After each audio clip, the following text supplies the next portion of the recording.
rail journey continues through Malaysia, which my 1913 Bradshaw's Guide unhesitatingly describes as Britain's most important crown colony in the Far East, including Penang, Malacca, and Singapore.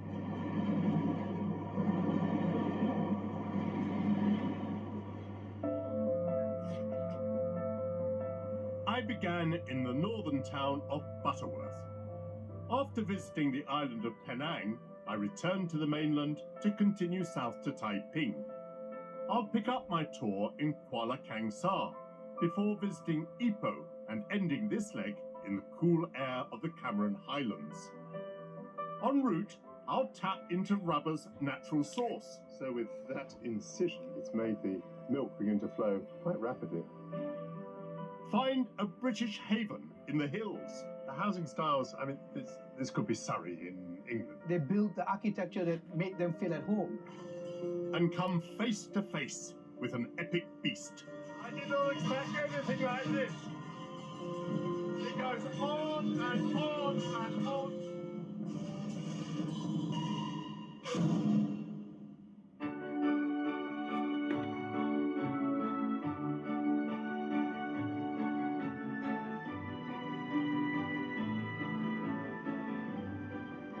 Kuala Kangsar is the royal seat of Perak State and home to the present Sultan of Perak.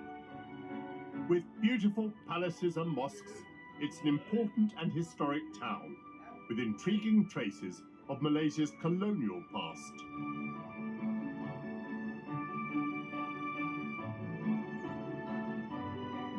Indeed, the seeds of one of Malaysia's most important industries were sown right here.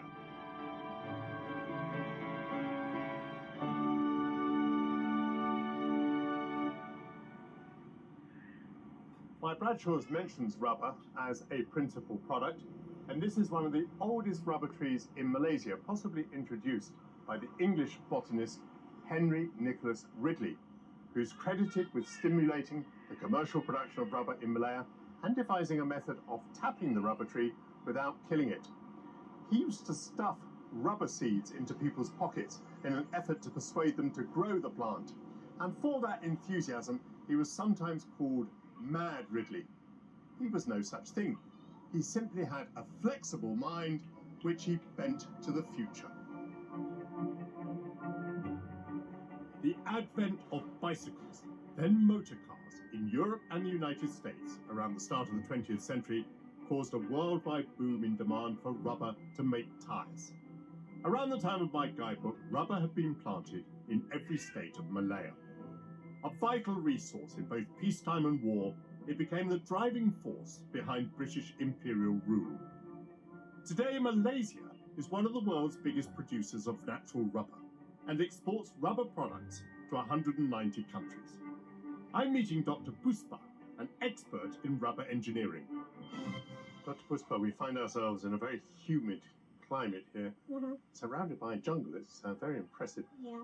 Why does the rubber tree thrive in Malaysia? It's a very consistent weather. Not a summer and not a winter. So it's a moderate temperature all the time. How is the rubber extracted from the trees? We have to tap the trees and we have to collect the milk. The milk is called latex. How often is the same tree tapped? They will tap every day. So rubber tree can be used for 20 to 25 years. You cannot get maximum milk when you have the sunlight. So when we want to extract maximum milk from the tree, we have to tap it early in the morning. So the tappers have to be out there at night and they have to be going through the forest in the darkness and finding their tree in the dark. Yes, this is the practice. Over 100 years since Henry Nicholas Ridley established his sustainable tapping technique in 1897, the method is still used today. Hello, I'm Michael. Hi, I'm Muhammad Fawzi. Great to meet you. So will you show me what you do to get the milk out of this tree?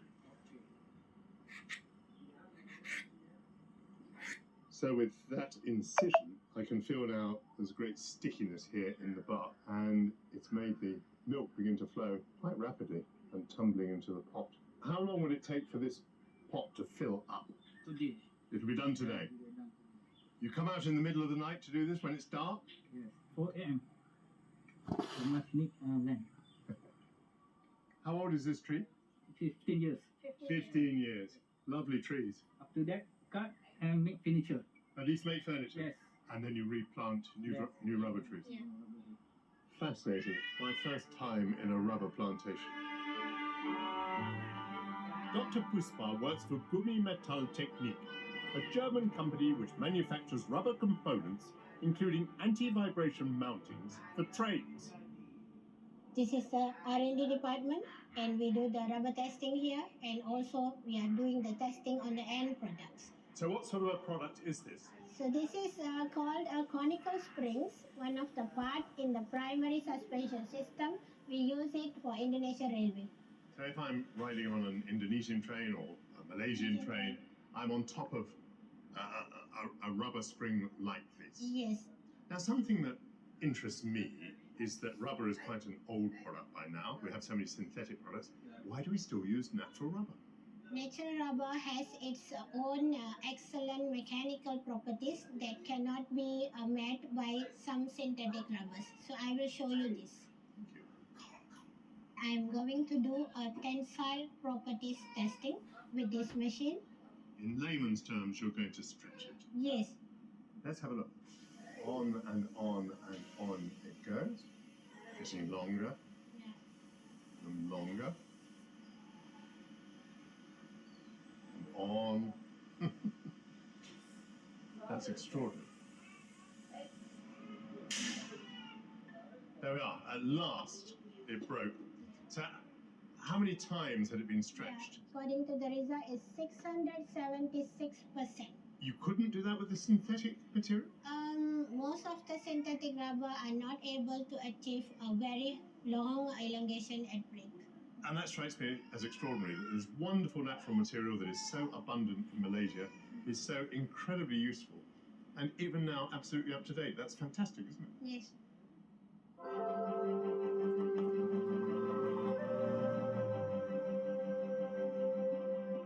I'm leaving Kuala Kangsar to continue my journey.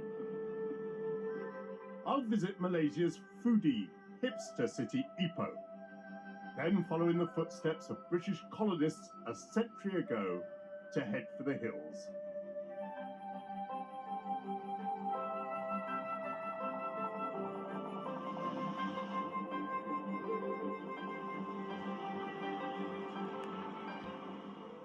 I'm on my way to Ipoh, and my train will pass through Sungai Siput, where in 1948 the murder of 3 European plantation workers by communist guerrillas sparked a 12-year war, known as the Malayan Emergency because of the highly repressive emergency measures adopted by British and Commonwealth forces. Unlike the conflicts in Vietnam, this jungle war was lost by the communists, largely because they lacked support amongst the Malayan population. It's a highly unusual example of a successful counter-insurgency operation.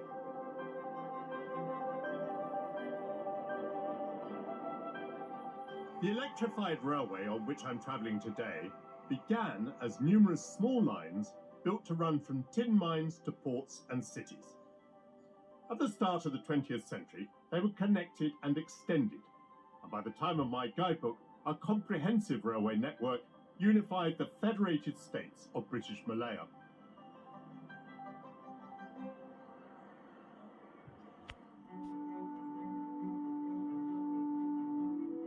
The present station at Ipoh was built in 1917. Its gleaming white domes have led to its being known locally as the Taj Mahal. Not many of the old colonial stations have survived the modernisation of Malaysia's railways, but this one at Ipoh has, and I love it. Although such monuments from the colonial era remain intact, British rule did not go unchallenged. This lovely clock tower commemorates James W. Birch, who was appointed by the British government their first resident in the Sultanate of Perak. He was not universally popular. In his bath on his boat one day, he was speared to death. The British hanged his assassins and, in revenge, dethroned the ruler. But in fact, the murder expressed anger against both the colonial power and the Sultan, who was seen as a stooge. Long before my Bradshaw's Guide, it seems that it was apparent that imperialism would not last forever. Ipoh has a reputation as rather a cosmopolitan place. It grew up on the banks of the Kinta River, where I'm meeting Edin Koo, who writes about Malay culture. Edin, I've been in Taiping, where there was tin mining. Was there tin mining here too? The entire Kinta Valley, of which Taiping and Ipoh are part of, was really evolved out of the tin industry. It used to be transported by barges along the river, and Ipoh was the center for its distribution. Tin mining was strongly associated with the Chinese? With the Chinese, yeah, who basically worked as the miners. By the 1920s, we actually had created a very cosmopolitan, multiracial culture. Quite economically divided, very specific roles for people. The British, of course, one of the great experiments in Malaya was this thing called indirect rule, where they ruled by proxy, a facade of local rule through the sultans mainly. But they brought in administrators from India and Sri Lanka, and a lot of the economy was run by the Chinese, and the Malays filled in basically this kind of aristocracy.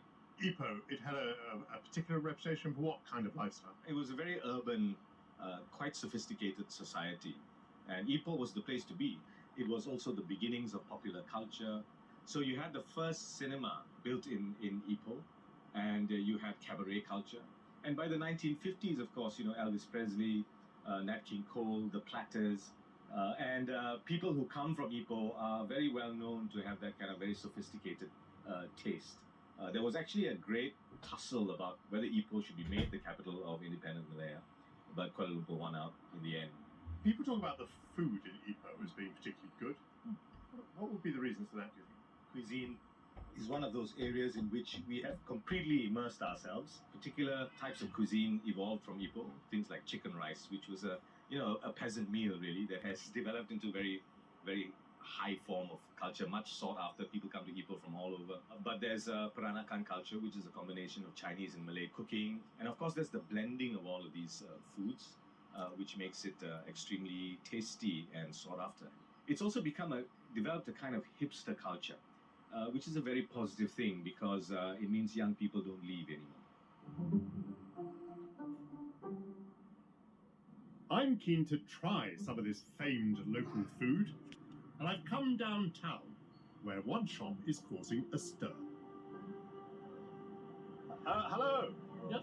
You've been shopping at Guan Hyong? Yes. So, what made you come here today? This is a very famous shop in Ipoh town. Are you from Ipoh?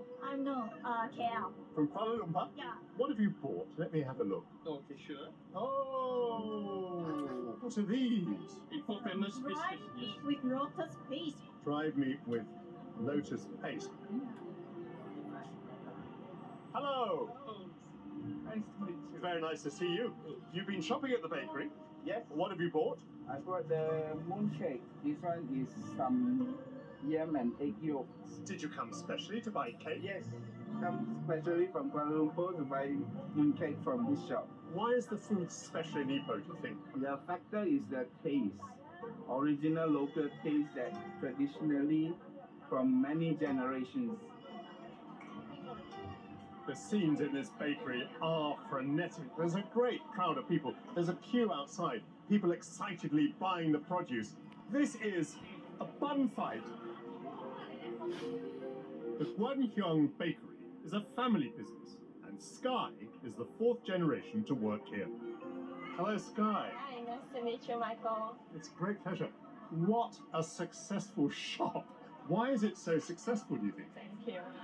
Basically, we are making traditional pastries that is loved by a lot of people. So the traditional biscuits is all handmade. Tell me about the history of the shop. We are established in 1980 by my great-grandparents who came all the way from China when the business grew. My great-grandparents went back to China to bring his friend to help out in the business. Because during that time, a lot of people from China actually came over to Ipoh for the tin mining. But my great-grandparents, they decided to come over just for the opening up their business, the biscuit business. Would it be possible to see how you make some of your Yeah, products? sure. Could this be for me? Yeah. Thank you. Now, what is it we're going to make today? We are going to make our signature meat floss biscuit. So this is the pandan lotus paste and this is the meat floss. Meat floss. A dried meat floss. This is our dough. I'm not very good with dough. Now we are going to roll it. Is to create the layering. So when you eat, it's much nicer to eat. Move downwards as well. Like that? And downwards as well. So roll it down. Okay, so now we are going to wrap it. We put some of the meat floss inside, in the middle. Well, a very good teacher. You spot every mistake before it happens. Put one of the paste in the middle. Really? Then this hand, we put it here. Close the door. It's not easy. No, not for the first time. Oh dear, not quite like yours, is it? It looks easy, but it is not easy. All right, we're getting somewhere now. Look, looks like a little onion. So we'll put it in the oven for 45 minutes, 210 degrees. Splendid. Thank you. The bakery sells around 1 million of these traditional pastries every year. Well, Sky, they look good, do they not? Yeah. Do you want to try?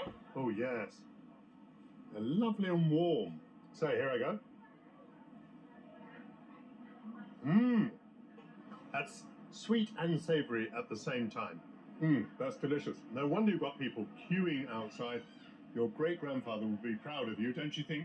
Thank you very much. I hope so. In today's ethnically diverse Malaysia, cultural traditions are keenly observed and are encouraged in the younger generations. I'm told there's one important Chinese spectacle in Ipoh which I mustn't miss.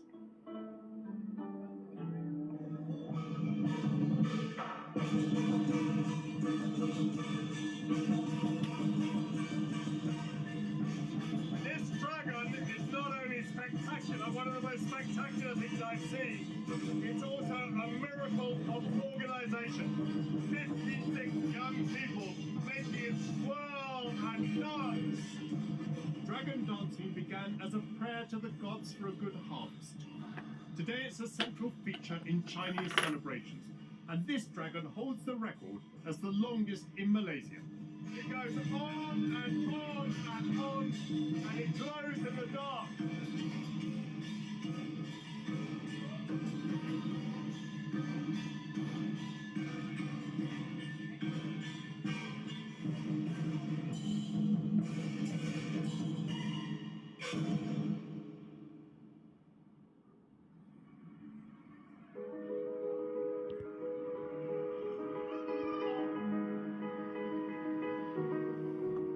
It's a new morning, and I'm heading to a place that sounds as though it should be in Scotland.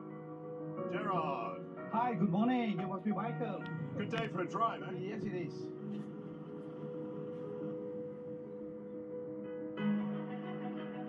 The Cameron Highlands are reachable only by road, and are named after the colonial government surveyor William Cameron, who explored this region in 1885. 50 years later, the British developed this into the largest of Malaya's hill stations. Gerald, even though we've climbed quite a long way, still very thick vegetation, so the British had to sort of cut through jungle to make the settlement.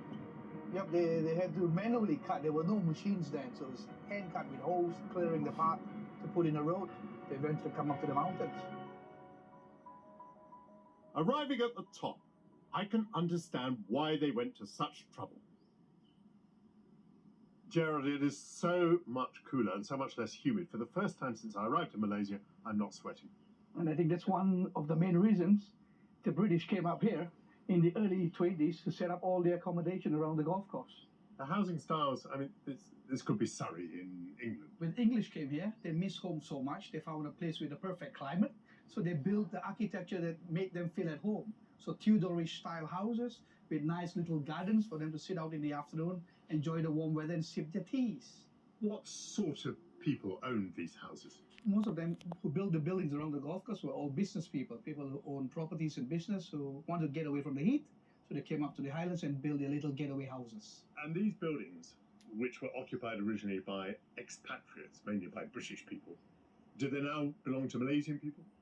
When the expats left the country, it was sold to Malaysian companies who kept it the way it was. For example, one company that did that is Ye Old Smokehouse Hotel. It is still run as a Tudor-style inn to cater for people who wants the feeling of old England. So Malaysia, in some ways, has been able to make a kind of tourist attraction out of old colonial England. Yes, now this is attracting a different kind of tourist, people who knows the value to sit out, to enjoy nature, to enjoy the fresh air, sitting down like the good old days, sipping the cup of tea in the afternoon and having freshly baked scones. So I think that's become a new lifestyle thing here now. You make my mouth water.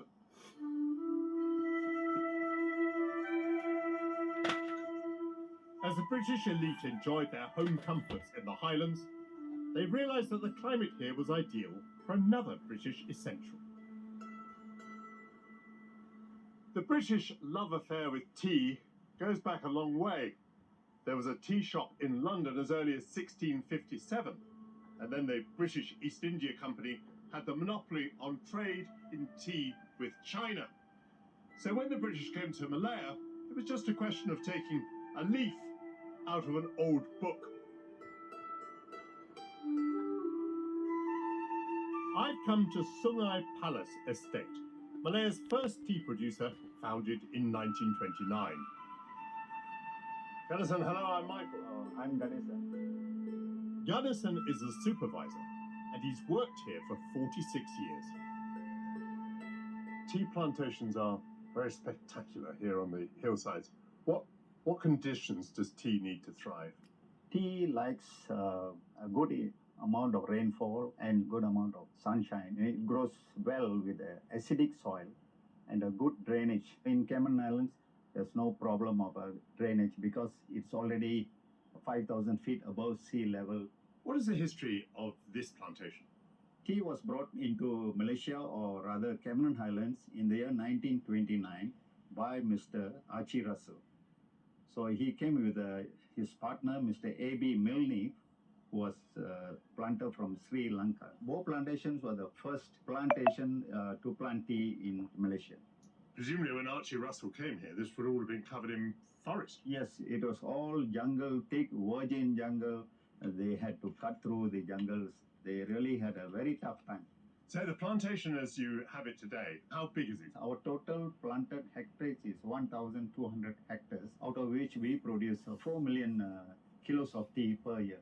Now what about picking the leaves? What kind of leaves do we need to pick? We need to pick only the top 3 leaves. Put your fingers like this, you pick it. Oh, okay. Yeah, to make good tea, you need the top 3 leaves. In the time you've been in the tea business, how has it changed? When I first joined these plantations, we were all plucking by hand.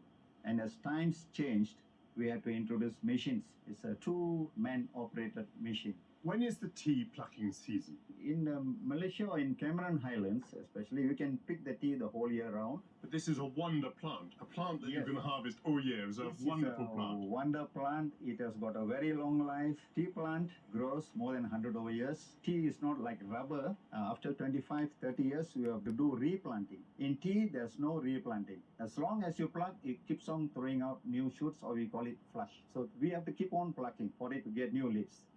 I would love to taste some of this tea. Yeah, sure. Ipoh is the country's largest tea producer and accounts for around 70% of all Malaysia's tea. How are you prepared? A tea tasting here? Yes. Before we taste the tea, we identify the teas. Teh tarik is very strong liquor. You see, the appearance is very dark and strong. And this is our most popular drink in Malaysia. Whereas over this side, it's all our garden teas. It's all like orange. This because this has got less fermentation or semi-fermented teas. What is the method by which we taste the tea? You take a spoonful You put it in your mouth, you don't take it in, and you swirl it around your tongue and cheeks, and you make a rude noise. Otherwise, you don't really get the flavor and aroma of it.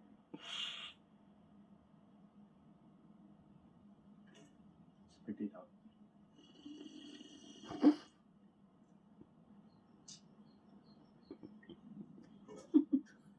That's wonderful. Now, teh tarik. This is our teh tarik, a very strong tea, mostly preferred by Malaysians.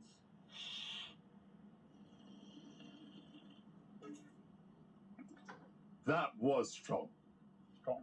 I have to tell you, honestly, this one is my cup of tea, and this one is not.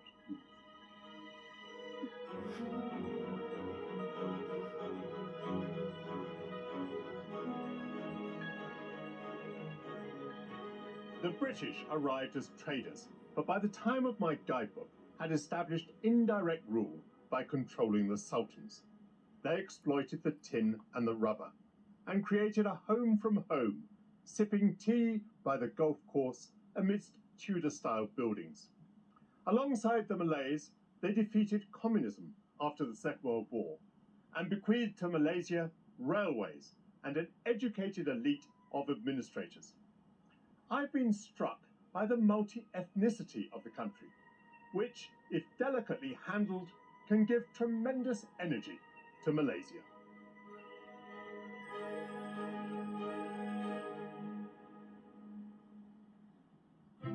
Next time in Malaysia, I'll explore the capital, Kuala Lumpur, and learn the ancient art of pewter smithing. Right now you can see she's Yeah.